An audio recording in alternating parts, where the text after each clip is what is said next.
Little, yeah. Yeah. 1, 2, 1, 2. Est-ce que la fiche commencée? Au fond de la salle, je vous prie d'avancer. Oui, car un little, une fois de plus, revient. Donc voici enfin le niveau que je détiens. Bien, profitez-en pour vous enrichir. Sully MC parle, donc observe puis admire. Ma préparation, mon écrit donne à ce style. Une nouvelle force, dont une méthode plus difficile. Donc je décide de m'engager dans le sujet. RR est du prêt? Parfait. Ok, j'y vais. J'ai moyen d'augmenter par deux. Les Little, c'est Sully B, Ronald L, le DJ Sec et tout un posse qui vient de Vitry, dans le sud. Ils viennent de sortir un premier album qui leur ressemble. Le titre, c'est Les Vrais. Et sur la lancée de ce 33 tours miraculeusement cool, les Little tournaient leur premier clip en studio quand l'équipe de Rapline a débarqué.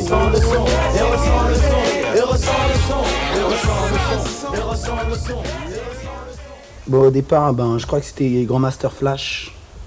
Voilà, moi j'étais dans une école à Paris et j'ai vu un mec qui bougeait dessus, qui était en train de danser. Bon, je lui ai demandé c'était quoi. Et bon, il m'a dit que c'est Grandmaster Flash, j'ai écouté. C'était tout nouveau pour moi, quoi. C'était moitié funk, le mec qui parlait dessus, je comprenais pas très bien, quoi. Et après, bon, j'ai suivi en écoutant d'autres morceaux, d'autres titres. Et ressens le son, et ressens le son, et ressens le son, et ressens le son, et ressens le son, et ressens le son, et ressens le son. On n'était pas vraiment rappeurs, donc bon, il y a Edjem qui nous a proposé d'aller au Mouvement Authentique. C'était une grande salle à Châtillon, qui avait plein de rappeurs du sud, tout ça. Alors, on est arrivé là-bas et on a vu les New Generation MC. On a vu Destiné, on a vu Salia. Bon, c'est des gens qui d'habitude, on les entendait plutôt à la radio, quoi. Alors là, on les a vus, bon, on était... T'as eu la gueule, c'est cool et tout. Et bon, on les voyait, ils s'éclataient, tu vois. Ils se passaient le micro, tu vois. C'était vraiment de l'impro. Les mecs, ils s'entraînaient comme des barjots, tout ça, ils s'éclataient. Donc nous, ça nous a vraiment... voilà, quoi. Là, on a été surpris, on a été vachement motivés. Donc on est rentré dans le trip direct. Il y a eu la première partie de Big Daddy Kane. À partir du moment où on a vu qu'on avait un public, on s'est dit qu'on pouvait faire quelque chose. Et ressens le son, et ressens le son, et ressens le son, et ressens le son, et ressens le son. Déjà depuis le début, bon, on s'est dit que si jamais on voulait s'imposer dans le business rap en France, il fallait être différent, quoi. Parce qu'il y avait beaucoup de rappeurs qui étaient pareils qu'un tel, tout ça. Bon, nous, on voulait vraiment avoir notre style à nous, quoi. Alors bon, c'est pour ça, déjà, on est arrivé en costard. Par rapport au phrasé, tout ça, on a essayé de chercher quelque chose d'autre, quoi. Avoir un autre style, quoi, carrément.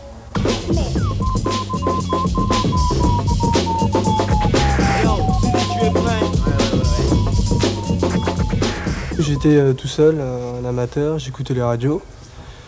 Et j'ai appris tout seul à faire ce que je fais maintenant. Et voilà, quoi, c'est tout.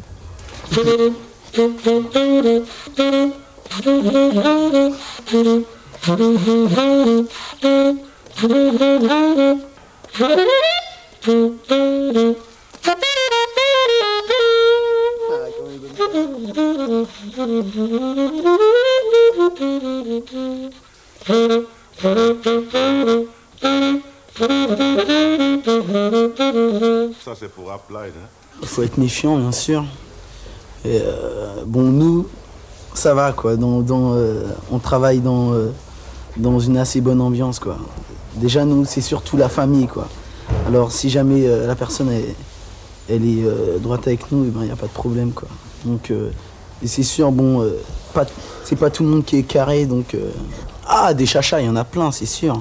Ah ouais, bon, on a rencontré des tonnes, bien sûr. Bon, déjà, avant de signer chez Phonogramme, bon, il y a eu pas mal de propositions et c'était des propositions de chacha.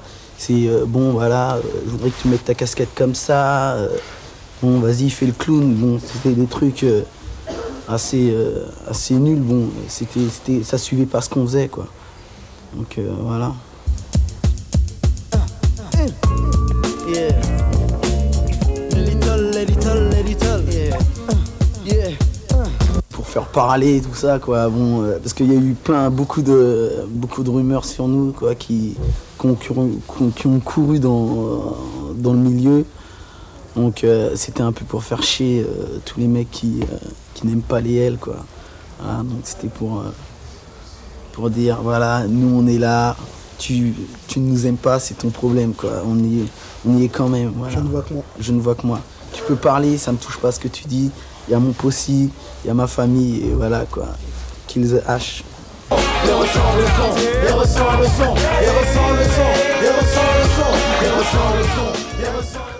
Maintenant, le raga, pour la plupart des groupes de rap, ça devient trop une mode, quoi. Tout le monde fait du raga, tout le monde fait des roulements. Nous, c'est pas trop notre truc, on rentre pas dans les modes. Donc, on s'est dit, on va prendre un pro. Et voilà qu'on a pris King Daddy Odd. Attention, tisse le 11, c'est-à-dire en veulent, ressent le 11, mon luce. Voici le vrai niveau. Pas de playback, les L sont dans l'intro.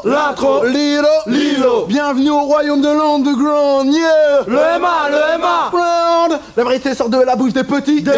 Nul besoin d'exemple, tout est gravé sur le LP. Certains montent sur scène et ne pensent qu'à dormir. D'autres jouent les durs ou bien font les martyrs. Voici un style digne des plus grands faits criminels. C'est en pleine face que se balancent les L. Playback, trop de playback, je n'ai pas peur de fatiguer. Direct. Yeah. Contact. Bon, On n'aime pas les H, on n'aime pas les MC commerce, les ingénieurs du son bidon. Voilà, quoi. C'est surtout avec les ingénieurs du son, on a eu plein de problèmes. Au niveau rap, bon, on n'est pas les seuls, quoi. À chaque fois, il y a un rappeur qui rentre dans un studio, il est obligé de s'embrouiller avec l'ingénieur du son, quoi. Mais bon, avec notre album, bien sûr, il y avait des Français sur le coup, des ingénieurs du son français. Et c'était très bon, quoi. Et c'est sûr qu'on a eu des petits problèmes par rapport aux basses, tout ça, quoi. Bon, et sinon, les autres chachas, quoi, bon, j'ai même pas besoin de donner de nom, ils sont dans l'album. C'est tous les mecs qui se servent du milieu rap, quoi, à leur manière, quoi. Ils le font à leur façon et ça prend une drôle de tournure, quoi. Donc voilà, c'est pour ça nous on casse tout ça. Ils aiment bien déformer, quoi, certains, et c'est lourd. Remix. Tu vois, ouais, voilà, des remixes avec ce que tu dis. Bon, je dis ça, ils vont dire autre chose, je dis ça, ça change tout le temps à chaque fois, quoi. Le problème avec les médias, c'est que je trouve que, bon, pour la plupart du temps, ils parlent beaucoup trop de l'artiste en lui-même, au lieu de parler de sa musique ou de ce qu'il raconte dans ses textes.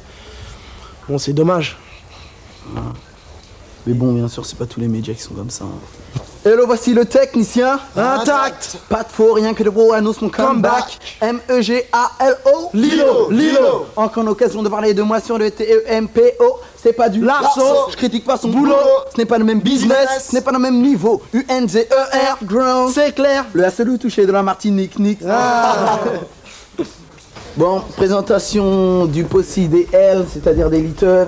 Alors, David, sur la touche, Atomique. Cherchez l'erreur. Manu Dibango. Pi, de rien.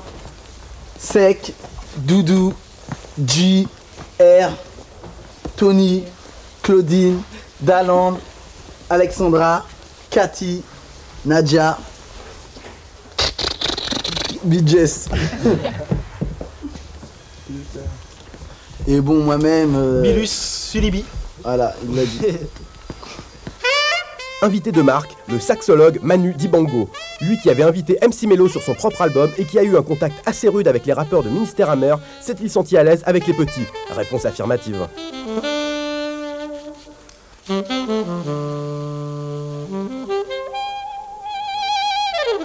Je les ai rencontrés à travers une bande parce qu'évidemment, un gars comme moi, il reçoit énormément de bandes à la maison, des jeunes qui...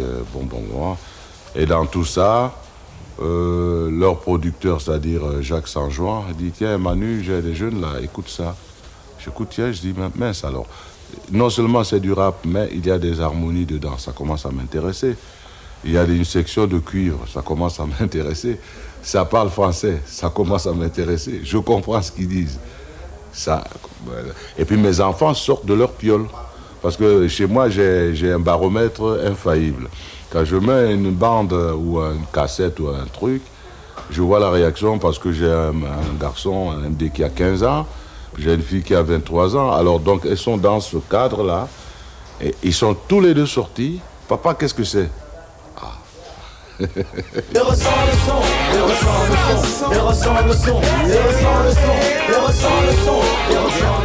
Quand je suis arrivé, c'était comme si c'était mes mômes.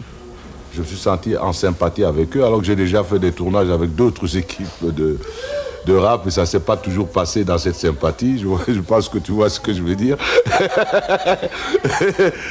Et donc, mon désir à moi, c'est d'amener la banlieue, une certaine banlieue, celle-ci en tout cas, l'amener au music hall. Voilà. C'est là que ça devient excitant. Je ne peux pas mieux faire que de dire aux gens, si moi j'arrive jusqu'au clip avec les Little, je ne peux pas mieux m'exprimer. Aux autres de voir si c'est intéressant, si c'est porteur pour l'espace que nous essayons de défendre. Est-ce que c'est porteur que des gens de mon âge se mettent avec des jeunes pour faire un truc inhabituel, mais voilà, il y a un intérêt, mais comment faire après? Mais je pense que ce n'est plus à Manu, les jeux sont ouverts, les images sont là, le son est là, alors chacun n'a qu'à ressentir ce qu'il veut.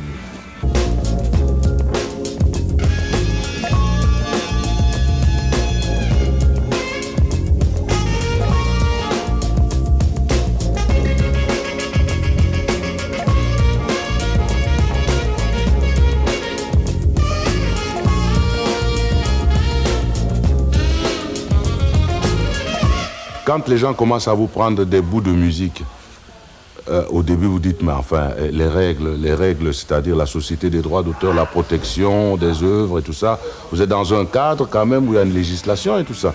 Et les jeunes gens, ils arrivent pour casser la législation. Bon, le temps que vous acceptiez le principe de casser ça, et de dire qu'à travers cela, il y a peut-être une autre forme d'expression qui est en train de naître.